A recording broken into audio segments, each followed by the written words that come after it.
Mukunda jewellery హనుమకొండలోని అతిపెద్ద jewellery mart December 14న గొప్ప ప్రారంభం.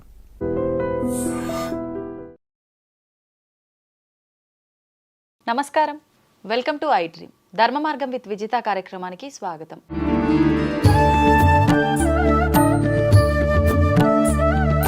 అయితే మనమంతా కూడా చాలా వరకు కొన్ని సందర్భాల్లో అనుకుంటూ ఉంటాము. ఏమని అంటే, మనం ఈ జన్మలో చేసిన తప్పొప్పులు పాప పుణ్యాల ఫలితం అనేది మరొక జన్మలో ఉంటుందా, ఉంటే అది ఎలా ఉంటుంది, నిజంగా మనం ఈ జన్మలో తప్పు చేస్తే అది మనకు ఒక పనిష్మెంట్ లాగా వస్తుందా, ఎలా వస్తుంది, నిజంగా లేదు అంటే ఈ జన్మలో చేసిన తప్పుకి ఈ జన్మలోనే మనం అనుభవిస్తామా, ఇలాంటి సందేహాలు అయితే చాలా మందిలో ఉంటుంటాయి.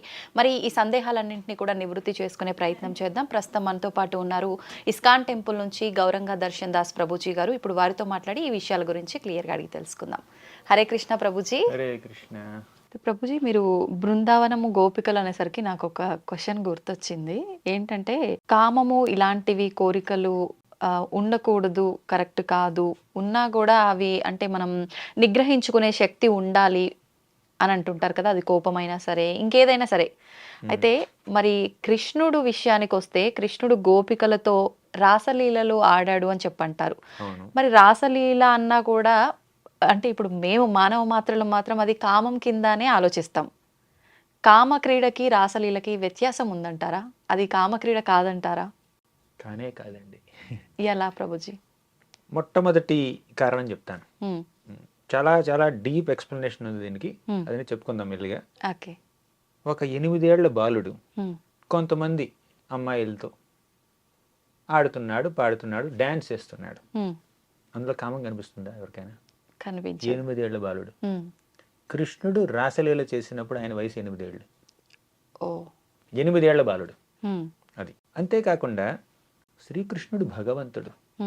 ఇంతకీ గోపికలు ఎవరు చెప్పండి? ఆయన యొక్క శక్తి స్వరూపుణులు.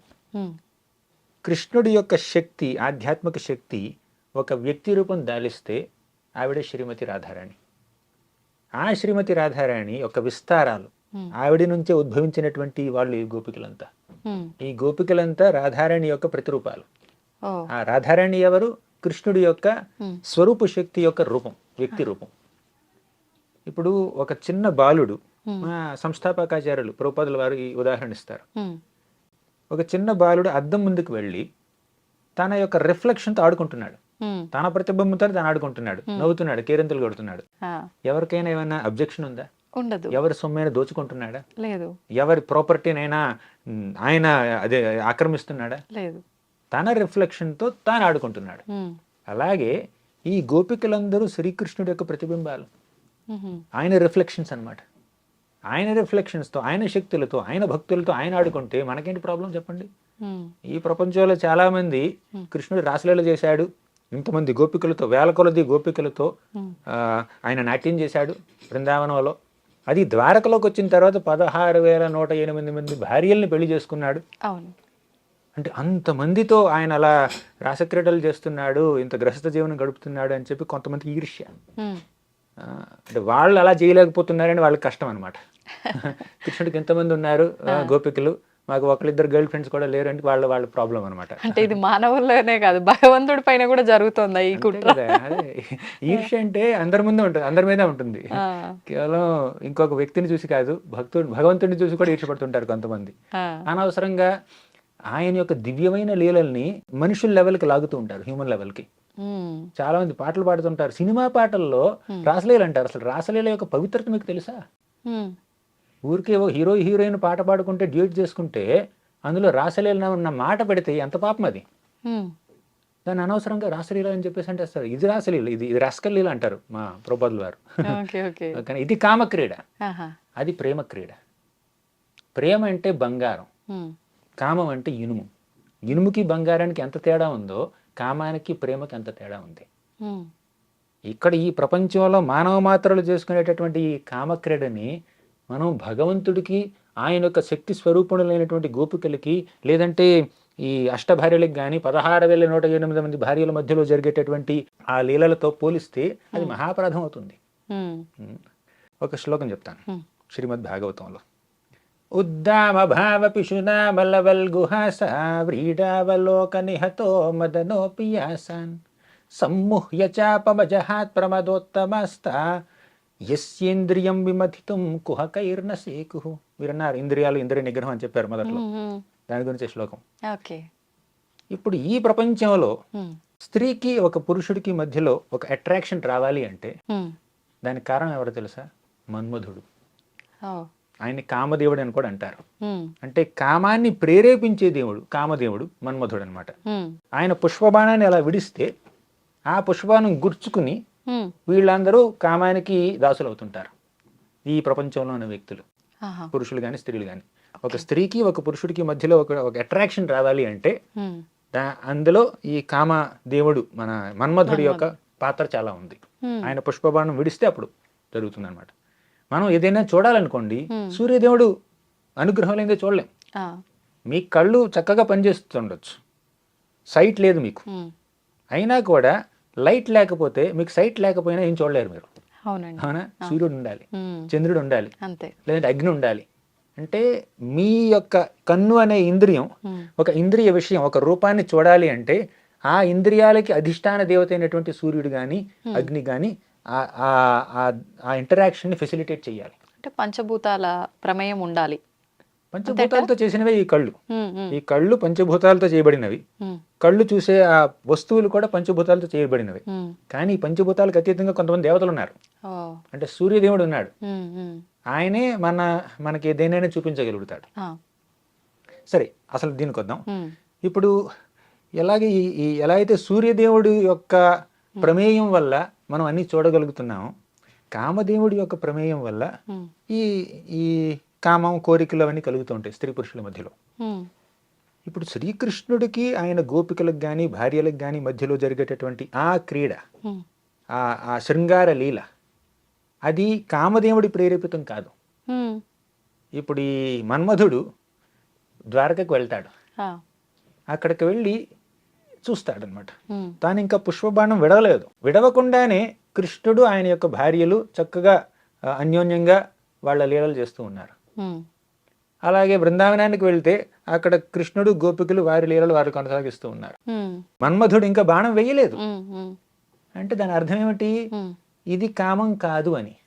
కామదేవుడి ప్రమేయం లేనటువంటి ఆ స్త్రీ పురుషుల యొక్క ఆ ఇంటరాక్షన్ అది కామ ప్రేరేపితం కాదు కాబట్టి అది భౌతికం కాదు, అది పూర్తిగా ఆధ్యాత్మికం. అది ప్రేమ, అది కామం కాదు. ఇప్పుడు కృష్ణుడు, శ్రీమతి రాధారాణి కానీ గోపికలు కానీ ఆయన యొక్క భార్యలు కానీ వాళ్ళ మధ్యలో ఏదైనా ఒక రకమైనటువంటి ఒక లీల జరిగితే, మీరు అన్నట్టు అంటే ఈ ప్రపంచానికి అర్థమయ్యే విధంగా ఒక రొమాంటిక్ లీల జరిగితే అదంతా ప్రేమ ప్రేరేపితం కానీ కామ ప్రేరేపితం కాదు. ఎందుకంటే కామదేవుడి యొక్క ప్రమేయం లేదు, మన్మధుడి యొక్క ప్రమేయం లేదు. భగవంతుడు వారితో ఎందుకుంటాడంటే వారి మనస్సులో పవిత్రమైనటువంటి ప్రేమ ఉంది కాబట్టి ఆ భక్తుల్ని అలా అనుగ్రహిస్తాడు. అక్కడ ఉన్నది పవిత్రమైనటువంటి భక్తి, శారీరక సంబంధం కాదు. శారీరకమైనటువంటి సంబంధం కాదు, అది శరీరం ఆధ్యాత్మిక రూపం. భగవంతుడి ఆధ్యాత్మిక రూపం, ఆయన యొక్క గోపికలది కూడా ఆధ్యాత్మిక రూపం. పంచమహాభూతాలతో చేసినటువంటి దేహాలు కాదండి వాళ్ళకి ఉన్నది. మన దేహంలో ఒక సూది గుచ్చితే రక్తం వస్తుంది. ఆయన సచిదానంద స్వరూపుడు. ఈ రక్త మాంసాల ఉన్నటువంటి దేహం కాదు ఆయనది, దివ్యమైనటువంటి దేహం.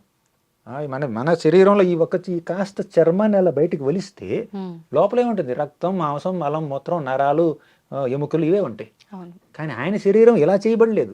పంచమహాభూతాలతో భూమి, జలము, నీరు, అగ్ని, వాయువు లేవు ఆయన శరీరంలో. ఆయన శరీరం దివ్యమైనటువంటి శరీరం, ఆధ్యాత్మిక శరీరం. ఈ భౌతికమైనటువంటి ఈ ఆయుధాలు ఏవి ఆ శరీరాన్ని ఛేదించలేవు. రక్తమాంసాల్లో చేసినటువంటి దేహం కాదు. అలాగే వీరి దేహాలు కూడా అటువంటివే. అంటే ఇది స్పిరిచువల్ బాడీ, అది స్పిరిచువల్ బాడీ. ఆ స్పిరిచువల్ బాడీస్ మధ్యలో జరిగేటటువంటి ఆ లీల spiritual relationship, spiritual pastime. అది మెటీరియల్ కానే కాదు. ఇది కామక్రీడ అని మీరు అన్నట్టు సామాన్య మానవులకు అనిపించవచ్చు, కానీ అది ప్రేమ క్రీడ, చాలా పవిత్రమైనటువంటి సంబంధం. అసలు ఇంకా చెప్పాలంటే భగవంతుడికి ఒక భక్తుడికో భక్తురాలికో ఉన్నటువంటి ఆ సంబంధం ఎంత పవిత్రంగా ఉండగలదో అంత పవిత్రత ఈ కృష్ణుడికి గోపికలకి మధ్యలో జరిగే లీలలో ఉంది. మాక్సిమం పవిత్రత అన్నమాట. అది limit of purity, the top epitome of purity అన్నమాట అది. ఎందుకంటే ఈ గోపికలు వారిని వారు అలంకరించుకుంటే అది కేవలం కృష్ణుడికి ఆనందాన్ని ఇవ్వడానికి మాత్రమే. వారు ఏదో మేకప్ చేసుకుని వాళ్ళు అందంగా ఉండడానికి కాదు, కృష్ణుడికి ఆనందాన్ని ఇవ్వాలి, కృష్ణుడి కళ్ళకి ఆనందాలు ఇవ్వాలి అని వారిని వారు అలంకరించుకుంటారు. కృష్ణుడి యొక్క జిహ్వకు ఆనందాన్ని ఇవ్వాలని చెప్పి వాళ్ళు వంట చేస్తూ ఉంటారు. కృష్ణుడి యొక్క చెవులకు ఆనందాన్ని ఇవ్వాలని వాళ్ళు మాట్లాడుతూ ఉంటారు. వాళ్ళు చేసే ఏ పనైనా కేవలం కృష్ణుడి ప్రీత్యర్థం చేస్తూ ఉంటారు.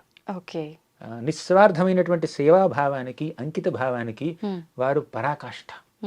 వారికన్నా గొప్ప భక్తులు లేరు. భాగవతంలో చెప్పారు, నేను చెప్పట్లేదు ఈ మాట. శ్రీమద్ భాగవతం 10వ స్కందంలో చూడండి, సాక్షాత్తు శ్రీకృష్ణుడే చెప్తాడు, నా భక్తులందరిలో అగ్రగణ్యులు ఈ గోపికలు, నిస్వార్థమైనటువంటి భక్తికి వాళ్ళు పరాకాష్ఠ అని. సో అటువంటిది రాసలీల. దాని యొక్క పవిత్రతని ఎవరు మానవ మాత్రాలు ఎవరు అంచనా కూడా వేయలేరు. దాన్ని మనం కేవలం మన క్యాలిక్యులేషన్తో మనం చూస్తూ ఉంటే, ఈ కళ్ళతో దాన్ని దర్శిస్తూ ఉంటే అది హీరో హీరోయిన్లు చేసిన డ్యూయట్ లాగా కనిపిస్తుంది మనకి. అవును అవును. అంటే ఇప్పుడు ప్రభుజీ ప్రతి ఒక్కరు కూడా ప్రేమ విషయంలో రాధాకృష్ణుల్ని ఆదర్శంగా తీసుకోవాలి అని అంటుంటారు. ఇప్పుడు మానవ మాతృలకు ప్రేమ అనగానే ఇందాక మీరు అన్నట్టు ఆ బాణాలు ఇవన్నీ ఏముంటాయో తెలియదు కానీ ఒకరిని చూసి ప్రేమ కలిగింది అని అంటే అందరూ కోరికతో ప్రేమించే వాళ్ళే ఉండరు. కానీ ప్రేమించుకున్నారు అంటే వివాహం చేసుకొని ఆ బంధాన్ని కొనసాగించే వాళ్ళు ఉంటారు. అలా చూసుకుంటే అందరికీ ఆదర్శంగా తీసుకునే రాధాకృష్ణుల ప్రేమ చాలా గొప్పదంటారు. మరి వాళ్ళిద్దరు ఎందుకు వివాహం చేసుకోలేదనే సందేహం కూడా చాలా మందిలో ఉంటుంది. ఇప్పుడు రాధాకృష్ణులకి వివాహం జరగలేదని మీకు ప్రమాణం ఏమిటి చెప్పండి? జరిగింది అనటానికి కూడా ఏమీ ప్రమాణం లేదు కదా ప్రభుజీ. శ్రీ గర్గ సంహిత అనే ఒక పురాణంలో, శ్రీ గర్గ సంహిత అనే ఒక ఆధ్యాత్మిక గ్రంథంలో రాశారు, సాక్షాత్తు బ్రహ్మదేవుడు పురోహితుడిగా మారి రాధాకృష్ణులకి వివాహం చేశాడు. భాండీరవనం అనేటటువంటి ఒక వనంలో, భాండీరవనంలో రాధాకృష్ణుల వివాహం బ్రహ్మదేవుడి యొక్క చేతుల మీదుగా జరిగింది. ఓకే, అది మరి ఇది ఎక్కడ అంటే గర్గ సంహితలో ఉంది. పురాణాలు చదవకుండా మన అపోహలు, మన యొక్క అపోహలతో, మన ఇంప్రెషన్తో మనం అలా అనుకుంటే, ఇప్పుడు ఇంతకుముందు అన్నారు రాధాకృష్ణ లీలలో కామక్రీడ అన్నారు, అదొక అపోహ అయితే వారికి వివాహం జరగలేదు అనడం కూడా ఇంకొక అపోహ. ఓకే సరే, వివాహం జరగలేదన్న మాటను కూడా మనం సమర్థిద్దాం. ఎలా అంటే, సూర్యుడికి సూర్యకాంతికి వివాహం జరగాల? లేదు. దీపానికి వెలుతురికి వివాహం జరగాల? దానికి పెళ్లి ముహూర్తం ఎవరు పడతారు? ఆ దీపానికి కాంతికి ఉన్నటువంటి ఆ సంబంధం అది శాశ్వతం, బిగినింగే లేదు. అసలు పెళ్లి, వివాహం ఎవరికి మధ్యలో జరుగుతుంది? ఒక ఆడపిల్ల, ఒక స్త్రీ ఒక దగ్గర పుడుతుంది, పెరిగి పెద్దయి కొంచెం యుక్త వయసుకు వస్తుంది, ఇక్కడ మగవాడు ఉంటాడు, పుడతాడు, పెరిగి పెద్దవాడి యుక్త వయసుకు వస్తాడు, వాళ్ళిద్దరికి జాతకాలు కలిస్తే, కుటుంబాలు అన్నీ సెట్ అయితే ఏదో 20 ఏళ్ళకో 25 ఏళ్ళకో పెళ్లి చేస్తారు. అవునా? ఇప్పుడు రాధాకృష్ణులు ఎప్పుడు పుట్టారు? వాళ్ళు పుట్టుకెప్పుడు, యుక్త వయసుకి ఎప్పుడు వచ్చారు, పెరిగి పెద్దవాళ్ళు ఎప్పుడు అయ్యారు, వాళ్ళు యవనంలోకి ఎప్పుడు వచ్చారు, వాళ్ళు ముహూర్తాలు ఎవరు పెట్టారు? ఇప్పుడు ఆధ్యాత్మిక జగత్తులో వాళ్ళకి పుట్టుక లేదు, వాళ్ళకి చావు లేదు, వాళ్ళకి వృద్ధాప్యం లేదు, వాళ్ళకి రోగం లేదు, జన్మ మృత్యు జరా వ్యాధులకి అతీతం ఆధ్యాత్మిక జీవనం, ఆధ్యాత్మిక జగత్తు, గోలోక బృందావనం, వైకుంఠం, అవన్నీ ఈ భౌతిక ప్రపంచంలో ఉన్నటువంటి రూల్స్ రెగ్యులేషన్స్కి అతీతం. అక్కడ ఇంకా పెళ్ళేమని చెప్పండి? ఇక్కడ బ్రహ్మచారి, గృహస్థ, వానప్రస్థ, సన్యాసి అనేటువంటి ఆశ్రమాలు అక్కడ ఉండవండి. ఈ ఆశ్రమాలు ఎందుకుంటే, ఈ ఒక మానవ జన్మలో బిగినింగ్ స్టేజెస్ అంతా బ్రహ్మచారి లైఫ్, తర్వాత మధ్యలో గృహస్థ లైఫ్, దాన్ని ఏమంటారు హౌస్ హోల్డ్ లైఫ్, తర్వాత రిటైర్డ్ లైఫ్ వానప్రస్థాశ్రమం, తర్వాత రినౌన్స్డ్ లైఫ్ అది సన్యాసాశ్రమం. ఇలా 4 ఆశ్రమాలుగా విభజించారు ఒక మానవ జన్మని. కానీ అక్కడ జన్మే లేదు, పుట్టుక లేదు, చావు లేదు, వృద్ధాప్యం లేదు. ఇంకా అక్కడ జీవితాన్ని ఎక్కడ విభజిస్తారు చెప్పండి? దానికి మొదలు లేదు, ఆ చివరి లేదు. ఇప్పుడు మానవేతర రాసులు ఉన్నాయి, ఈ జంతువులు కానీ, పక్షులు కానీ, పశుపక్షాదులు, వారికి పెళ్లి అనేటటువంటి ఫార్మాలిటీ ఉంటుందా? ఉండదు. కేవలం మానవ సమాజానికి మాత్రమే ఈ పెళ్లి అనే ఫార్మాలిటీ. ఇంకా 84 లక్షల జీవరాశులు ఉన్నాయండి, పశుపక్షాదులు ఉన్నాయి, చేపలు ఉన్నాయి, పురుగులు ఉన్నాయి. అక్కడ పెళ్లి, వివాహం, ఆశ్రమాలు, వర్ణాలు దాంతో సంబంధం లేదు. ఇప్పుడు ప్రభుజీ అసలు అంటే భగవంతునికి జన్మ లేదు, పుట్టుక చావు ఏమీ లేదంటారు కదా.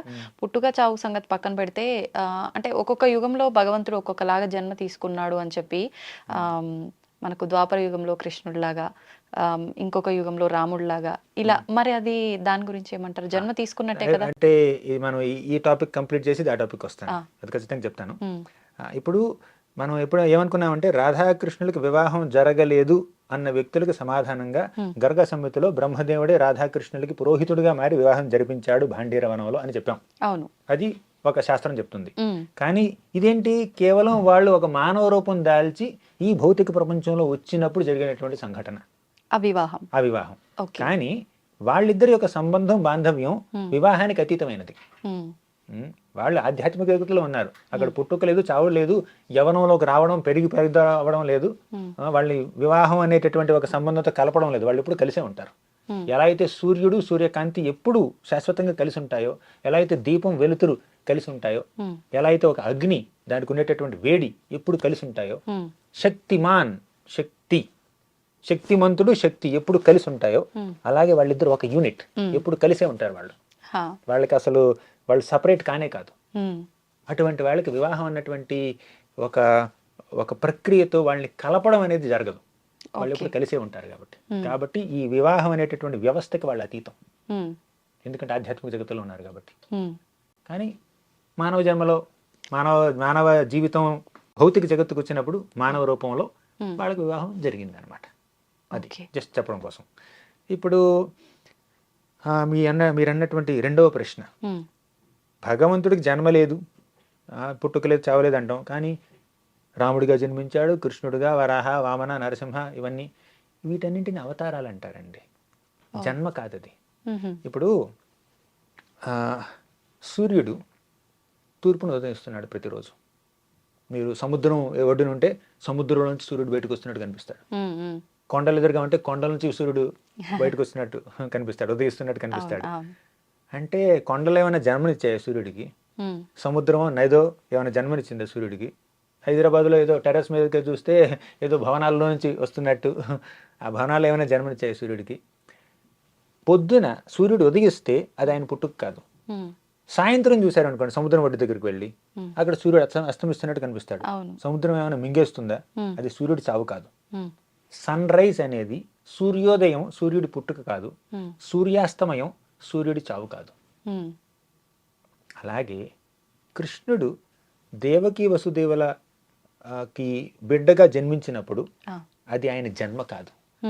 జన్మ అంటుంటాం, ఏదో ఇది ప్రపంచంలో అలా ఉద్భవించడాన్ని జన్మ అంటారు కాబట్టి దాన్ని కన్వెన్షనల్గా అలా అనేస్తూ ఉంటాం, కానీ అది జన్మ కాదు. అలాగే ఆయన అవతారాన్ని చాలిస్తాడు, అది చావు కాదు. ఎలా అయితే సూర్యోదయం సూర్యుడి పుట్టుక కాదో, అలాగే భగవంతుడు ఈ ప్రపంచంలో ఒక రూపంలో అవతరించడం ఆయన పుట్టుక కాదు. నరసింహస్వామి స్తంభం నుంచి పుట్టాడు అని అంటూ ఉంటారు, కానీ స్తంభం ఆయన తల్లే తండ్రి. ఆ నరసింహ రూపం శాశ్వతమైనటువంటి రూపం, స్తంభం పుట్టుకునివ్వలేదు, భర్త ఇవ్వలేదు అనమాట. అలాగే వామనుడు అదితి కశ్యపులు బిడ్డగా పుట్టాడు. ఇలా రామ, నరసింహ, వామన, కృష్ణ, బలరామ, ఈ అవతారాలన్నీ, ఈ రూపాలు, భగవంతుడి రూపాలన్నీ ఆయన ఎన్నెన్నో లీలలు జరపడానికి తీసుకున్నటువంటి రూపాలు. ఈ రూపంలో వస్తాడు, ఆ రూపం శాశ్వతంగా ఉంటుంది.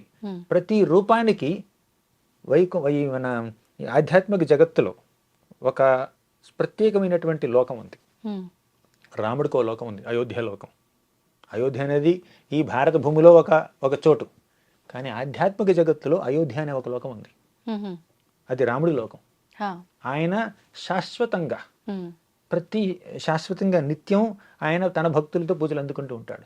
నరసింహస్వామికి ఒక లోకం ఉంది, శ్రీకృష్ణుడికి ఒక లోకం ఉంది, వరాహస్వామికి ఒక లోకం ఉంది, కూర్మావతారానికి ఒక లోకం ఉంది. అలా ఈ అవతారాలన్నీ శాశ్వతమైనటువంటి రూపాలు భగవంతుడికి. భగవంతుడు ఇన్ని రూపాల్లో కొన్ని వేల కొలది, కోట్ల కొలది, లక్షల కొలది భక్తుల్ని అనుగ్రహిస్తూ ఉంటాడు. ఒక్కొక్క భక్తుడు భగవంతుని ఒక్కొక్క రూపంలో కొలుస్తూ ఉంటాడు, కాబట్టి వారిని అలా అనుగ్రహిస్తూ ఉంటాడు భగవంతుడు. ఆ రూపాలన్నీ శాశ్వతం. ఆ రూపం అక్కడి నుంచి మీరు 10th ఫ్లోర్ అనుకోండి, 10th ఫ్లోర్ నుంచి ఫస్ట్ ఫ్లోర్కి రావడం, గ్రౌండ్ ఫ్లోర్కి రావడం అనుకోండి. అలాగే ఆధ్యాత్మిక జగత్తు నుంచి ఈ భౌతిక జగత్తులోకి ఆయన ప్రవేశించడాన్ని మనం జన్మ అనొచ్చు, కానీ అది జన్మ నిజంగా కాదు, టెక్నికల్గా జన్మ కాదు అది. జన్మ కాదు అవతారం. అవతారం. అయితే ప్రభుజీ కృష్ణుడి విషయానికి వస్తే ఇప్పుడు కృష్ణుడి చేతిలో ఎప్పుడు పిల్లన గ్రోవి కనిపిస్తూ ఉంటుంది. మనం ఏ సీరియల్స్ ద్వారా చూసినా ఎక్కడ చూసినా ఆయన గురించి చదివినా కూడా పిల్లన గ్రోవి ఉన్నట్టు, అది వాయించినట్టు, రాధాదేవికి ఎంత దూరంలో ఉన్నది మారు మ్రోగుతున్నట్టు చెవుల్లో అలా వినిపిస్తుంటుంది. కానీ మిగతా దేవుళ్ళ విషయానికి వస్తే సంగీత వాయిద్యాలు, ఈ పరికరాలు లాంటివి మిగతా భగవంతుల చేతిలో ఉన్నట్టు విన్నట్టు ఉండదు. ఎందుకని ప్రత్యేకించి కృష్ణుని చేతిలో ఉంటుందంటారు పిల్లన గ్రోవి? ఒకసారి జర్మనీ నుంచి అనుకుంటా ఎవరో ఒక విజిటర్ వచ్చాడు.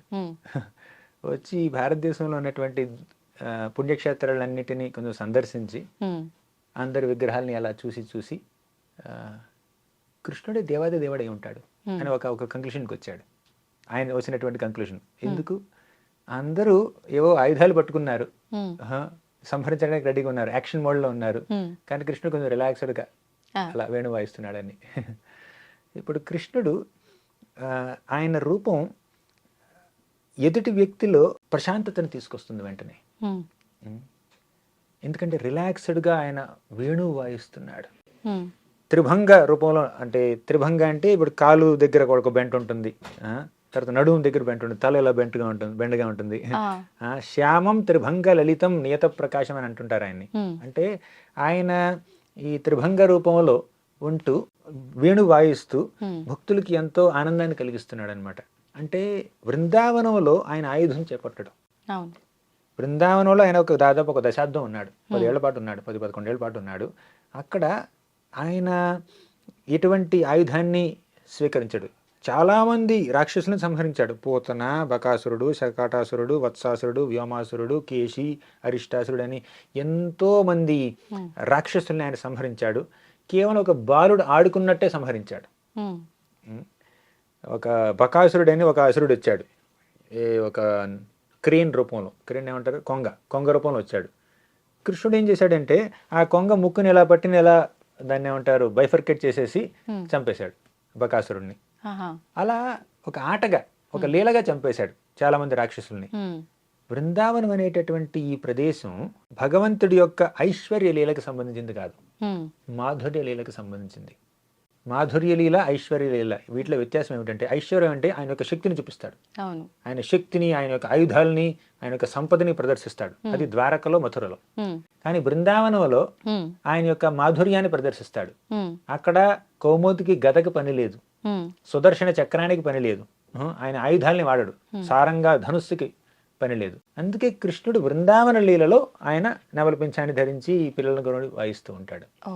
ఇప్పుడు ఆ బృందావన కృష్ణుడు భక్తులకు ఎంతో ప్రియుడు. అలాగే మథురా కృష్ణుడిని పూజించే భక్తులు చాలా మంది ఉన్నారు, ద్వారకా కృష్ణుడిని పూజించే భక్తులు కూడా చాలా మంది ఉన్నారు. అందరూ ఒకటే.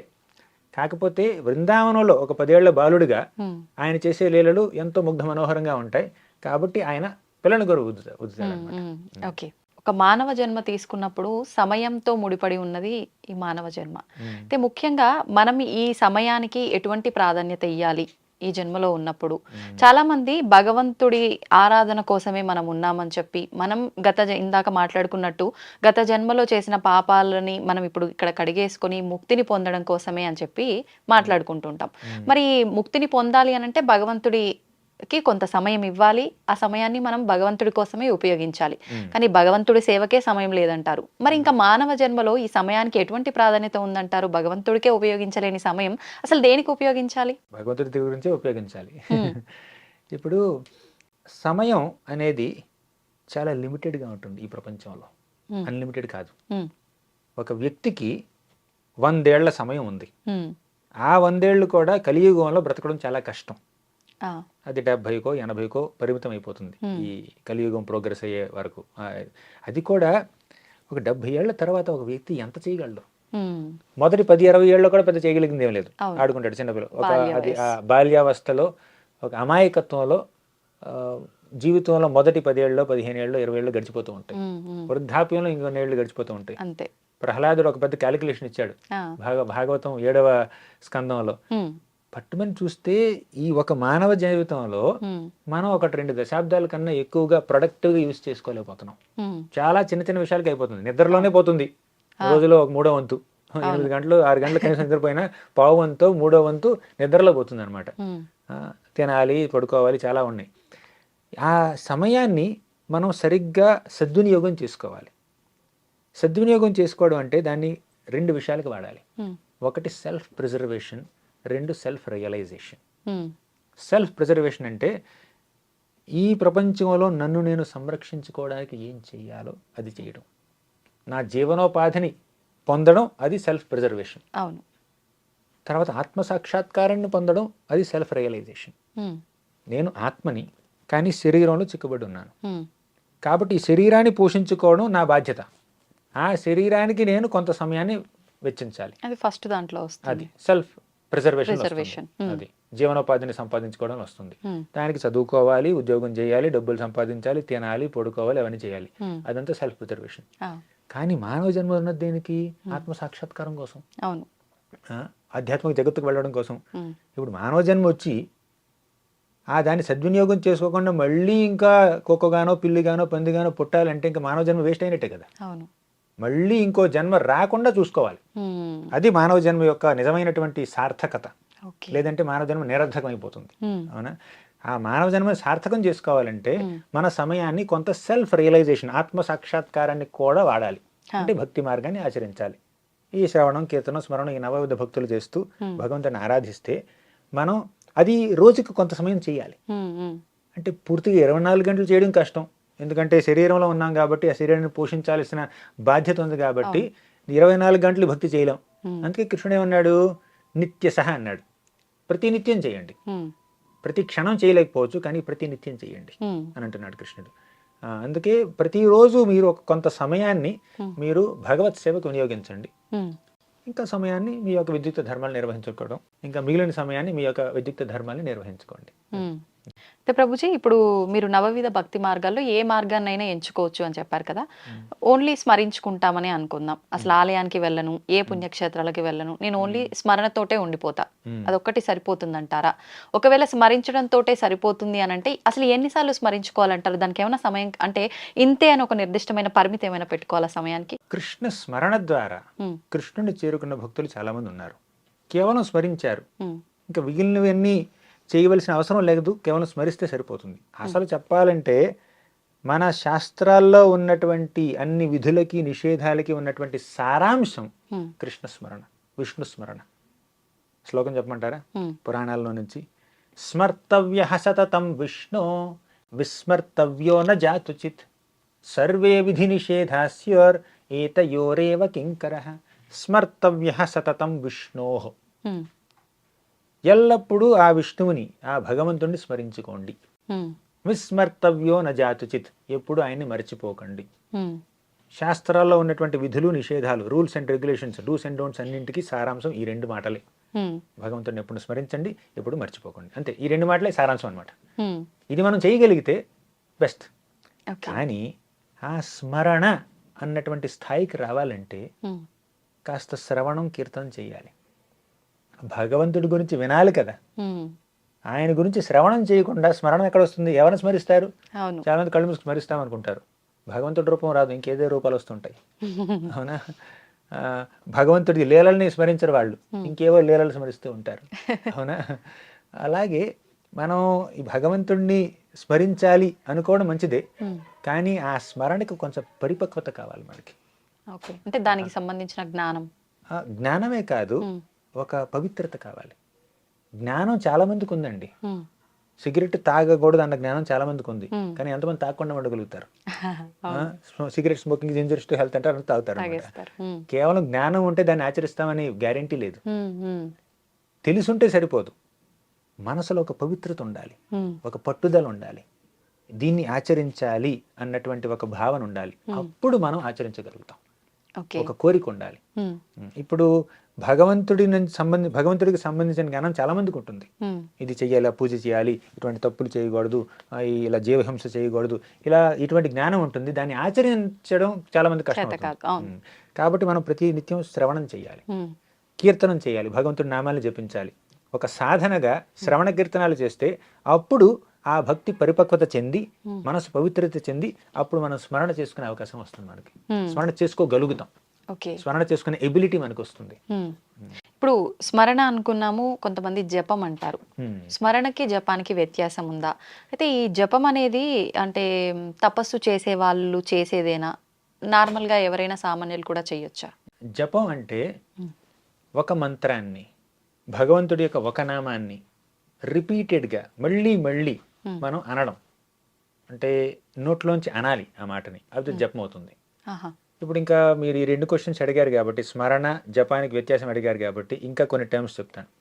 చాలామంది ఈ పదాలని కొంచెం ఓవర్లాపింగ్గా వాడుతూ ఉంటారు. మంత్రం అంటే ఏమిటంటే మనః త్రాయతే ఇది మంత్ర, లేదా మననాస్త్రాయతే ఇది మంత్ర. అంటే మనసుని రక్షించేది మంత్రం, మనసుని నియంత్రించి రక్షించేది మంత్రం. ఇప్పుడు మంత్రం ఉంది, ఓం నమో నారాయణాయ ఉంది, లేదంటే హరే కృష్ణ మహామంత్రం ఉంది, ఓం నమో భగవతే వాసుదేవ ఒక మంత్రం ఉంది, ద్వాదశాక్షరి మంత్రం ఉంది, అష్టాక్షరి మంత్రం ఉంది, ఇలా మంత్రాలు చాలా ఉన్నాయి. ఆ మంత్రం మీద మీరు మీ మనసుని లగ్నం చేస్తే అప్పుడు మిమ్మల్ని ఆ మంత్రం నియంత్రిస్తుంది, మీ మనసుని ఆ మంత్రం నియంత్రిస్తుంది అనమాట. అంటే దాని మీద మీరు ఫోకస్ చేశారు, కృష్ణ కృష్ణ కృష్ణ రామ రామ నారాయణ నారాయణ అంటూ ఉన్నారు, ఆ మంత్రం మీద ఓం నమో నారాయణ అంటూ ఉన్నారు. అంటే మీ మనసుని పూర్తిగా దాని మీద నిమగ్నం చేశారు కాబట్టి ఆ మంత్రం మీ మనసుని కంట్రోల్లోకి తీసుకుని మీ మనసుని ఇంకా ఐహిక విషయాల మీద మళ్ళకుండా కాపాడుతుంది అనమాట.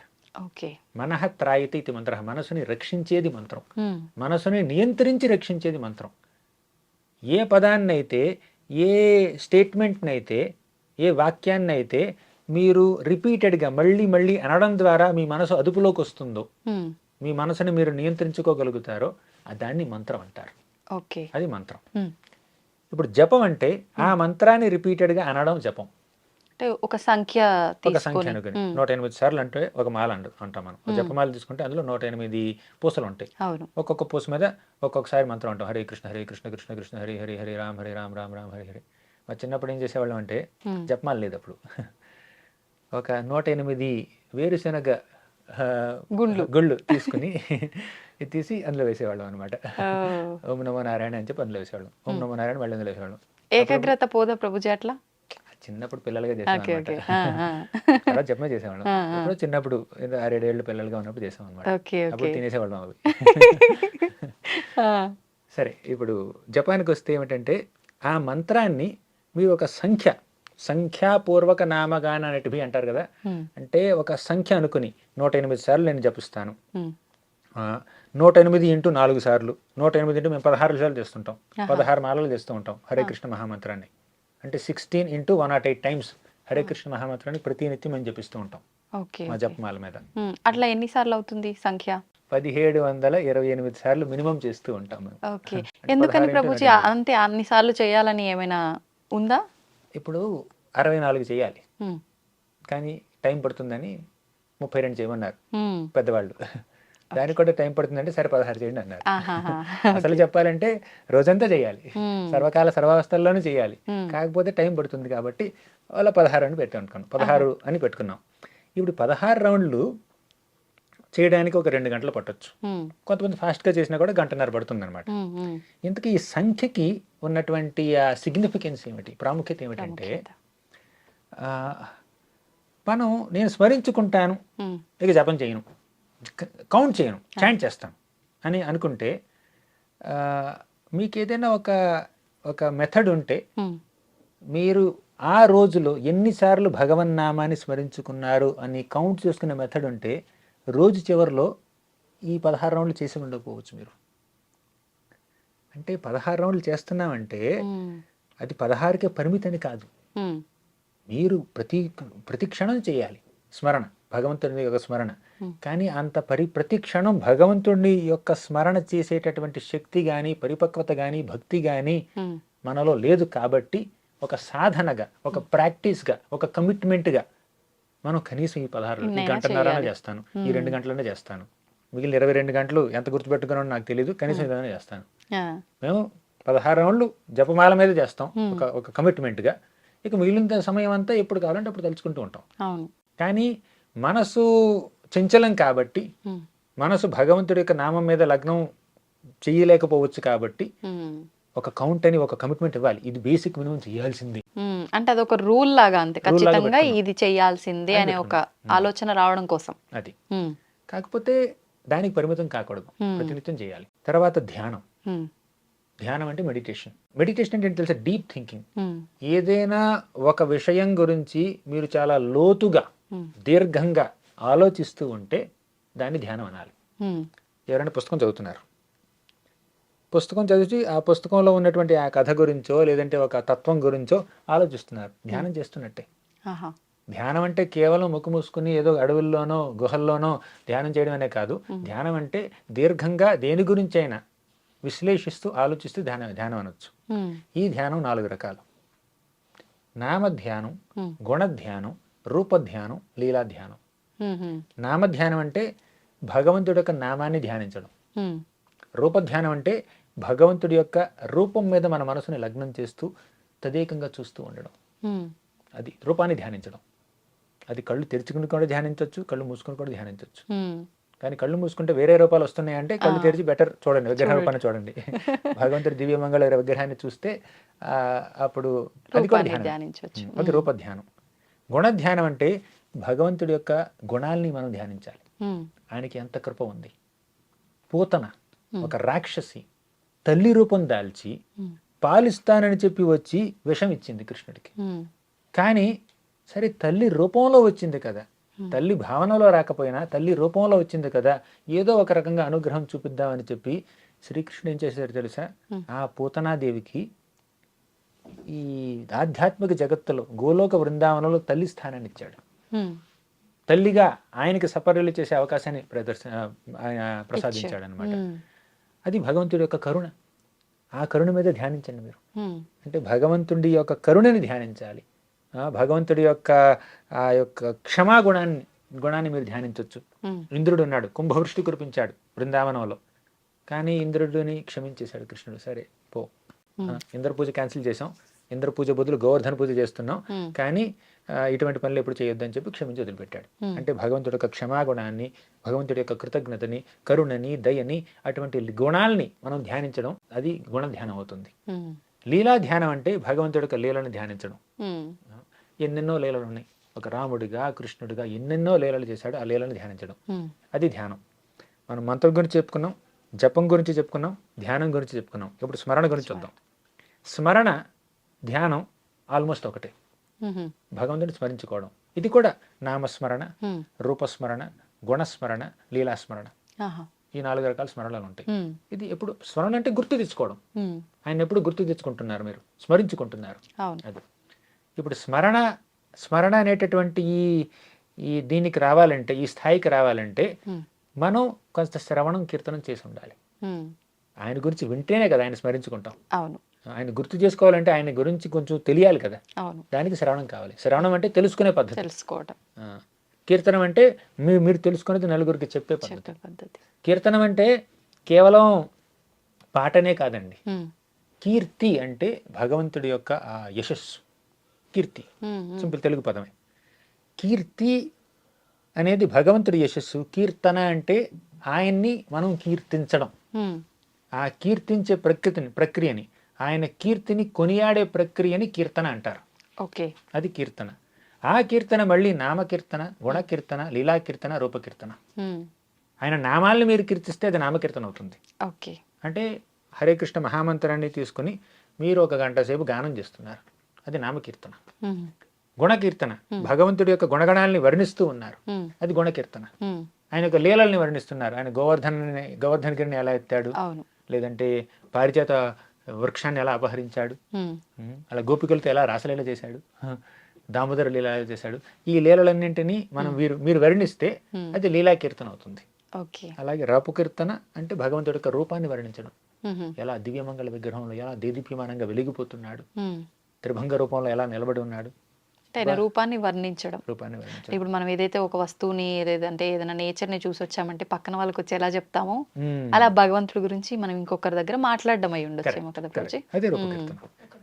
నిజంగా ఆధ్యాత్మిక మార్గం అంటుంటాం కానీ ఇది వినటానికైనా అంత సులువేం కాదు, ఆచరించాలన్నా కూడా అంత సులువేం కాదు ప్రభుజీ. భయమేస్తుందా? నిజంగా భయం అని కాదు కానీ ఎంతో డెప్త్ ఉంటూనే ఉంటుంది, మనం ఎంత మాట్లాడుకున్నా ఏం చేయాలన్నా కూడా.